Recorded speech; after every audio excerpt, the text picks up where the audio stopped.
Halo Sobat YouTuber, selamat datang kembali di channel saya. Apa kabar semuanya? Walau cuaca lagi panas-panasnya, tetap jaga kesehatan ya, dan semangat dalam beraktivitas. Di video sebelumnya, Mimin pernah membahas 4 tokoh pembunuh bayaran dalam drama Wuxia The Great Conspiracy. Sekarang kembali lagi saya membahas drama tersebut, dan kali ini saya akan membahas 3 tokoh utamanya. Karena drama ini dulunya sangat populer dan favorit di era 90-an, tentunya para tokoh utamanya juga sangat disukai dan diidolakan. Dan mari flashback sedikit dengan kisahnya yang bercerita tentang dalam dunia persilatan berdiri organisasi pembunuh misterius yang diberi nama Sekte Meteor yang didirikan secara diam-diam oleh seorang wanita pemilik rumah bordir Peony Garden bernama Q Roland yang beranggotakan 3 orang pemuda sekaligus sahabat yang sangat ahli dalam ilmu bela diri. Pertama, Gao Xiang yang juga sangat mahir dalam ilmu sastra. Kedua, seniman pengembara Ye Kun, dan yang ketiga sang protagonis tokoh utama yang kalem dan penuh kasih sayang, Shen Chong.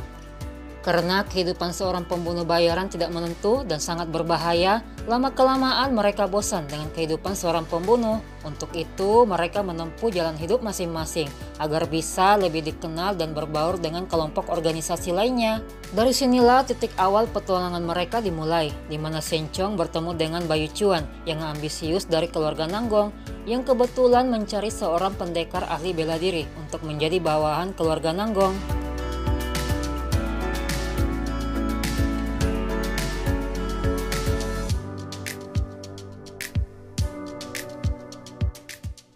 Di lain pihak, muncul organisasi misterius lainnya yaitu klan Elang Terbang yang bersaing dengan keluarga Nanggong untuk menguasai dunia persilatan.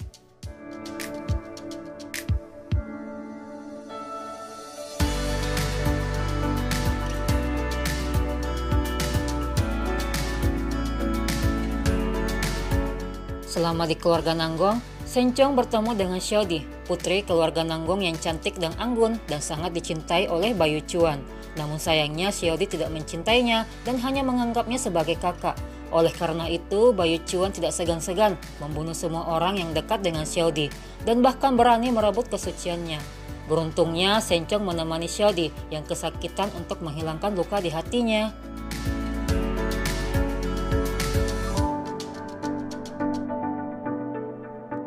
Berikut 3 tokoh utama dalam drama Wuxia The Great Conspiracy yang pernah menghiasi layar kaca Indonesia di era 90-an.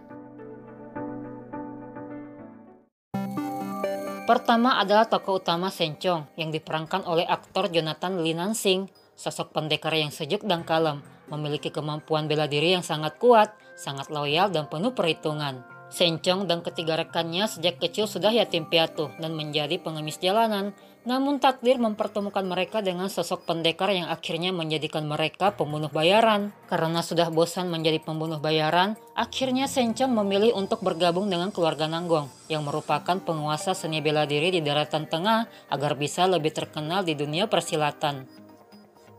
Jonathan Lee Nansing adalah seorang aktor Singapura, kelahiran 7 November tahun 1964 yang merupakan lulusan Biro Penyiaran Singapura dan mulai memasuki dunia hiburan pada tahun 1986. Pada tahun 1988 memulai debut pertamanya di dunia akting dan membintangi serial TV perdana My Fair Lady, dan di tahun 1993 dipercayakan sebagai tokoh utama Shen Chong dalam drama seni bela diri Singapura The Great Conspiracy atau Liang Hua Seng Ba. Karakternya sebagai Shen Chong sangat menarik perhatian dan sukses membuatnya populer seketika dan menjadi idola kala itu dan berhasil memenangkan penghargaan artis pria paling populer dalam ajang Red Star Award untuk perannya di drama The Great Conspiracy. Dan masih banyak lagi karya-karya terbaik Lee yang juga sukses memboyong banyak penghargaan sebagai aktor terbaik.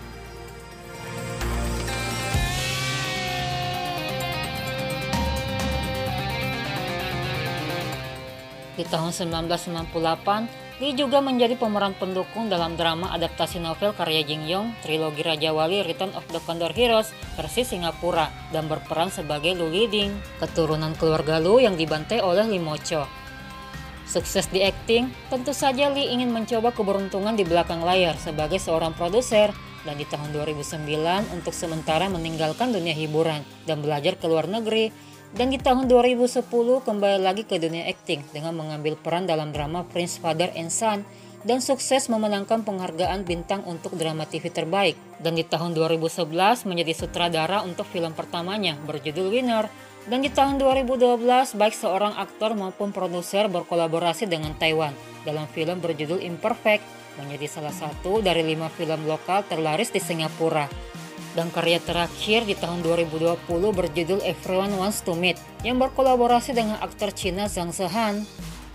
Ya, meski tidak banyak karya-karya Lee yang tayang di Indonesia, tapi perannya sebagai Shen Chong dalam drama The Great Conspiracy sangat disukai dan menjadi idola kalangan remaja pecinta drama Mandarin silat era 90-an dan menjadi salah satu tokoh pendekar favorit dalam drama wuxia era 90-an.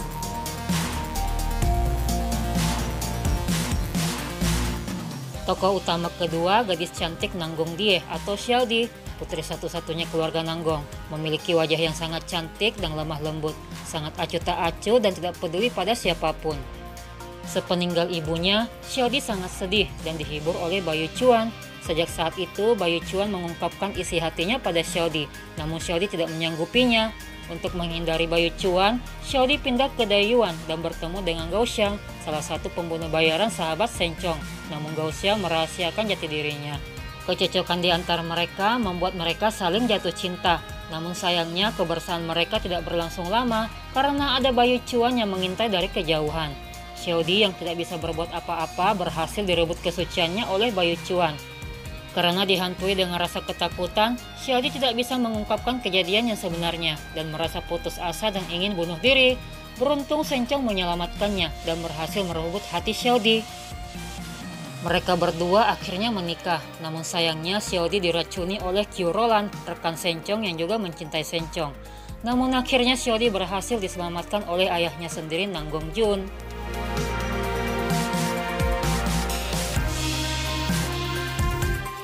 Xiao Di diperankan oleh Zhu Liling atau nama Inggrisnya Madeleine Chu, aktris cantik kelahiran Singapura pada tanggal 30 September tahun 1969. Merupakan lulusan Singapura Broadcasting Board dan resmi menandatangani kontrak dengan otoritas penyiaran Singapura dan memasuki dunia akting pada tahun 1988. Namun sayangnya karirnya di dunia hiburan tidak berlangsung lama. Pada tahun 1993 ia mulai meninggalkan dunia akting dan secara resmi mengundurkan diri pada tahun 1996 karena ingin fokus berkeluarga dan bisnis. Sebelum mengikuti kelas pelatihan akting, Liling sempat mengikuti kursus pelatihan pramugari Singapura Airlines dan bekerja sebagai pramugari beberapa bulan sambil kerja sambilan juga sebagai model dan marketing. Selain akting, Liling juga aktif sebagai bintang iklan dan pembawa acara drama panggung. Dan pada tahun 1991, Liling memenangkan penghargaan kehormatan menjadi salah satu dari 10 artis wanita terpopuler. Di penghujung tahun 1993, Liling mengucapkan selamat tinggal pada dunia hiburan televisi dan ingin fokus ke dunia bisnis, namun masih tetap menandatangani kontrak agensi untuk sampingan. Dan di tahun 1996 akhirnya resmi pensiun dan pindah ke Taiwan bersama suaminya. Dan kembali lagi ke Singapura pada tahun 2005. Meski telah kembali ke tanah air, Liling tetap seperti biasa, mengabdi pada keluarga dan tidak merindukan ketenaran di masa lalunya. Sehat selalu ya Tante Madeleine Chu, meski wajahmu hanya sementara menghiasi layar kaca Indonesia, namun kecantikanmu tetap diingat sepanjang masa sebagai salah satu aktris cantik dalam drama Mandarin silat era 90-an. Dan terakhir, tokoh utama ketiga adalah tokoh yang memerankan dua karakter sekaligus, yaitu Bayu Chuan sebagai karakter pria dan Duan Susuk sebagai karakter wanita. Bayu Chuan merupakan anak angkat dari keluarga Nanggong dan memiliki kemampuan bela diri yang sangat kuat.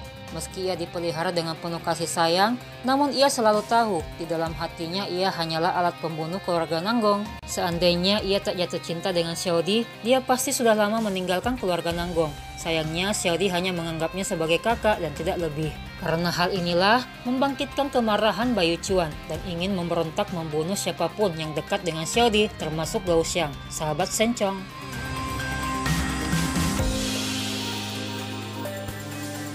Saat tahu Xiao Di dan Shen Chong saling mencintai, ia dan Qiu Roland bekerja sama untuk memisahkan mereka berdua dengan meracuni Xiao Di saat malam pernikahan mereka, dan Shen Chong diancam untuk membunuh Nanggong Jung, ayah Xiao Di, agar bisa menyelamatkan Xiao Di. Rencananya nyaris digagalkan oleh Gao Xiang, namun sayangnya Gao Xiang mati di tangan Bayu Chuan. Setelah kematian Gao Xiang, Shen Chong menemukan titik terang siapa yang merebut kesucian Xiaodi dan ternyata adalah Bayu Chuan. Kerjasama Bayu Chuan dan Qiu Rolan tidak berjalan dengan mulus dan Bayu Chuan mempercepat aksinya untuk membunuh Nang Gongjun. Namun akhirnya semuanya terbongkar oleh pengakuan Qiu Rolan dan ia akhirnya menjadi buronan keluarga Nanggong. Shen Chong dan Ye Kun berhasil membuat Bayu Chuan terluka dan terjatuh ke tebing, namun tanpa disangka-sangka ia berhasil selamat dan tidak sengaja menemukan kitab teratai yang jika menguasainya tidak akan terkalahkan dan bisa menguasai dunia persilatan. Setelah menguasai kitab tersebut, Bayu Chuan mengubah identitasnya sebagai seorang wanita bernama Duan Susu, putri dari kerajaan Dali. Dan dari sinilah Bayu Chuan memulai pembalasan dendamnya terhadap keluarga Nanggong yang mengakibatkan banyaknya terjadi pertumpahan darah dan menguras emosi para penonton. Dua karakter Bayu Chuan dan Duan Susu diperankan oleh aktris cantik Karin Toya, kelahiran Mongolia Tiongkok pada tanggal 10 November tahun 1970, yang merupakan lulusan Central Conservatory of Music di Beijing, jurusan biola dan piano. Berasal dari suku etnis Mongolia dan berimigrasi ke Singapura pada tahun 1988. Di tahun 1990, di saat usianya masih 20 tahun, ia berpartisipasi dalam ajang pencarian bakat populer Talent Rising Star yang diselenggarakan oleh Singapura Broadcasting Board. Meski tidak berhasil jadi pemenang, namun dari sinilah ia resmi menandatangani kontrak dan memulai debut aktingnya. Sejak masuk dunia hiburan pada tahun 1991, Karin Toya telah banyak membintangi film dan sebagian besar perannya adalah peran pendukung dan sebagai tokoh antagonis. Meski sebagian besar perannya adalah orang jahat, kemampuan aktingnya tetap dianggap luar biasa. Kecintaannya pada akting dan kerja kerasnya akhirnya memberinya peran yang sanggup membuatnya terkenal dalam sejarah film dan televisi Tiongkok, yaitu penjahat nomor 1 dalam drama wuxia Singapura The Great Conspiracy sebagai Bayu Chuan. Bagi Karin Toya sendiri, Bayu Chuan adalah salah satu dari sedikit peran multi pemainnya dan itu juga satu-satunya perannya di mana ia berperan sebagai seorang pria. Meski masih muda, ia mampu dengan sempurna menafsirkan Bayu Chuan, seorang pemuda romantis yang dewasa dan bijaksana, jahat, mendalam, dan memiliki keterampilan strategi yang telah membuat ribuan wanita terpesona. Kemampuan aktingnya yang memukau bahkan melampaui karisma pemeran utama pria dan wanita dalam drama tersebut. Bahkan hingga saat ini sebagian orang masih antusias membahas drama The Great Conspiracy. Ada yang sudah lupa alur ceritanya, bahkan lupa juga para pemainnya. Dan satu-satunya kenangan kolektif yang tersisa adalah Bayu Chuan, penjahat nomor 1 dalam drama tersebut. Wajahnya yang aneh dan tampan namun terlihat cantik, menunjukkan bahwa karakter ini sudah mengakar kuat di hati masyarakat. Meski selama berakting, Karin Toya tidak memiliki penghargaan apapun yang ia raih, namun ia tetap bangga dengan bakatnya dan sudah mempersembahkan yang terbaik untuk para penggemarnya. Di tahun 1996, ia resmi mengundurkan diri setelah 9 tahun berkarya di dunia hiburan dan memilih fokus untuk keluarga dan mulai tertutup dengan media. Itulah profil 3 tokoh utama dalam drama wuxia The Great Conspiracy, salah satu drama wuxia yang sukses populer di Indonesia di era pertengahan tahun 90-an. Baik dari segi cerita, pemain, dan juga actionnya yang luar biasa, membuat drama ini menjadi salah satu drama wuxia paling terbaik di era 90-an. Jadi sayang banget deh untuk dilewatkan, dan bagi penonton era milenial, jika kalian fans drama wuxia sejati, wajib nonton drama ini. Salah satu drama wuxia paling terbaik sepanjang masa.